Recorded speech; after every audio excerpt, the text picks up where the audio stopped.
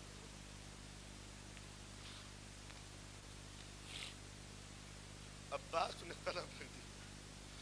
اس آیت کا مفہوم عباس جانتے ہیں, اس آیت کا میننگ کیا ہوتے ہیں عباس جانتے ہیں. بس ایک مرتبہ شیر کی آنکھوں میں آنسو آئے, نظر اٹھائی, مولا کی طرف دیکھا. حسین نے کہا عباس یہ ہم لکھ کے دیتے ہیں ان للہ و انا الیہ راجعون. عباس مدینے والے سے کہہ دو کہ اپنے اپنے گھروں کو جائیں. مولا اس وقت پبلک بے چین, دوست بیدار, تو وقت رخصت ہے, کس طرح کہو. کہا عباس معلوم نہیں ہے, شیطانیوں کے اب آنے کے وقت ہے.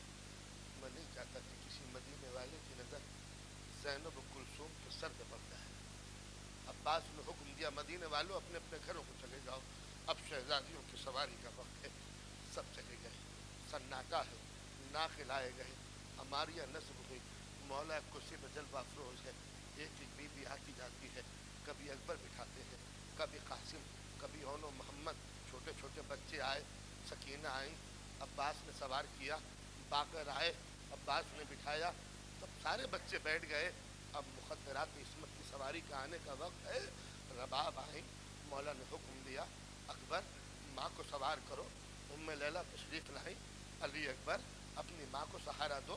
ایک ایک بی بی آتی جاتی تھی, مولا حکم دیتے جاتے تھے. سب بیٹھ چکے, سب آپ ہماریوں میں آ گئے, پردہ نشی ہو گئے. اب سب سے آخر میں ایک مرتبہ بیت الشرف کا پردہ اٹھا. ایک معظم آئی, قیامت آ گئی, قیامت آ گئی. حسین کھڑے ہو گئے. عباس میرے نزدیک آ جاؤ, اون و محمد میرے قریب آؤ, علی اکبر دو زانو ہو کے بیٹھ جاؤ, قاسم کو مہار ناکا پکڑو. عباس ذرا دائیں طرف کا خیال رکھنا. اس طرح زینب کو چاروں طرف سے جرحتوں کے میزار میں آ کے لے کے چلے. زینب کے بازو پکڑے اور ایک مرتبہ ناکے میں بٹھایا. بہن نے پلٹ کے ماں جائے کو دیکھا, جیسے آنکھوں ہی آنکھوں میں پوچھ رہی ہو بھیا جس شام سے لیے جاتے ہو اسی شام سے لے کے آنا. دوستو قافلہ گزر گیا, حسین کا قافلہ گزر گیا, مکے پہنچا. حسین نے حج کو عمرے سے بدلا, تشریف لے کے چلے آگے. اب کوفے کی منزل ہے, راستے میں مسلم کی شہادت کی خبر سنی. عباس کو معلوم ہوا کہ مسلم شہید ہو گئے. ایک مرتبہ آواز دی کسی نے آواز دی, جزا آئیں, اے عباس تمہاری بہن تم کو بلا رہی. عباس دوڑے ہوئے گئے. آپ کو معلوم ہے مسلم کی بیوی عباس کی سگی بہن.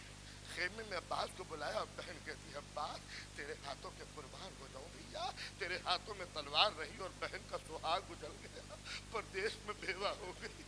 بس یہ سننا تھا کہ عباس نے تلوار پہ ہاتھ رکھا. بہن تیرے سہاگ کی عظمت کی قسم, اگر کوفیوں سے مسلم کا خون کا بدلہ نہ لیا.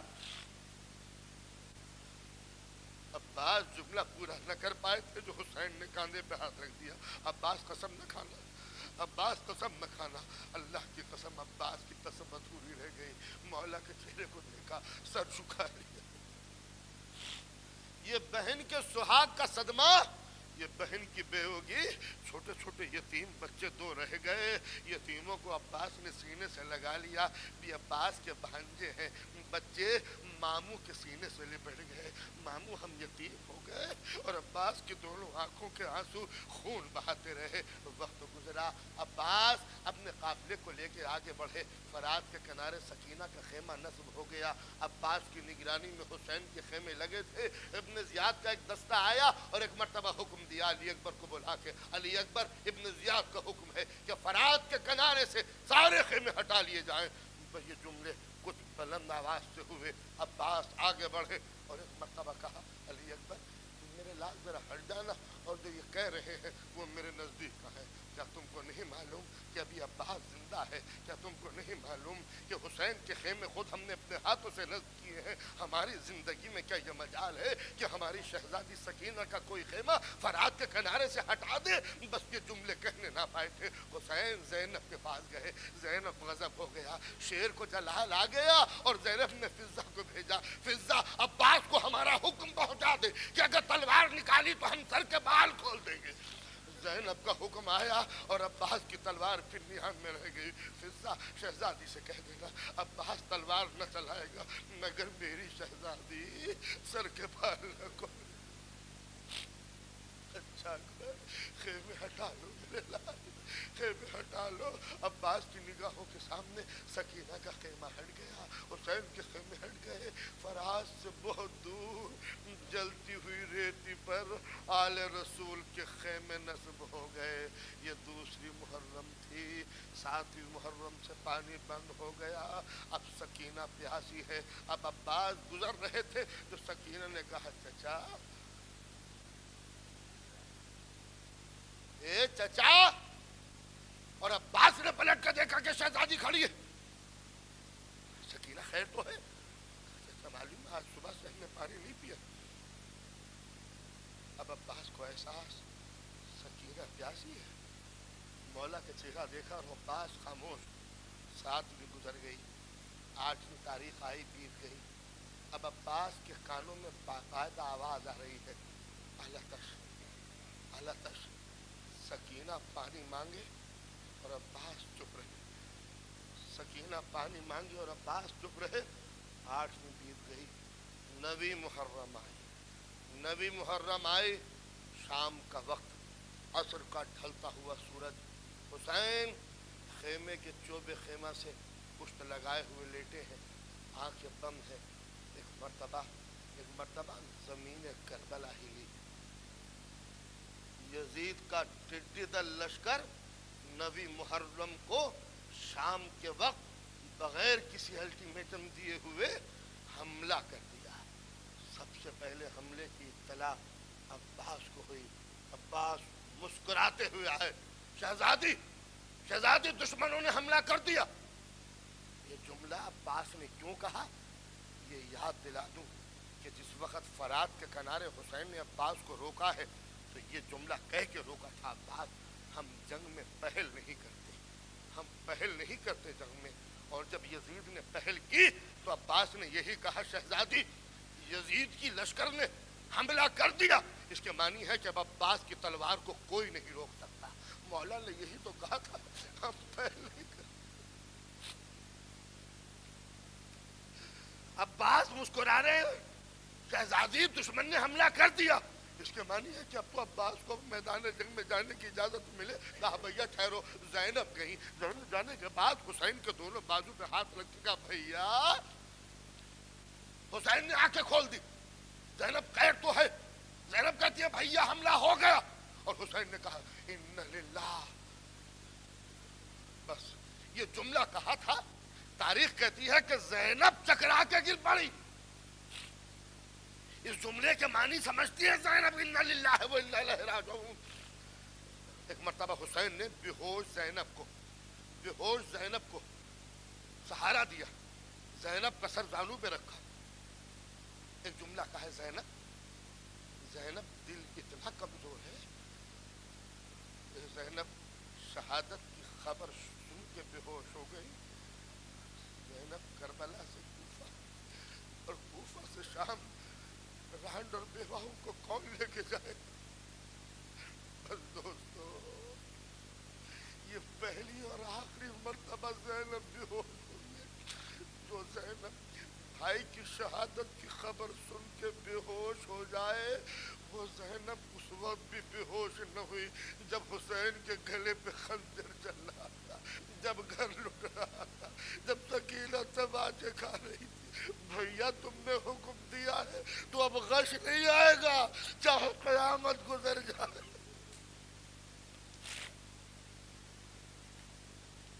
حسین اٹھے، عباس سامنے کھڑے، عباس کیا حال ہے؟ آقا دشمن نے حملہ کر دیا۔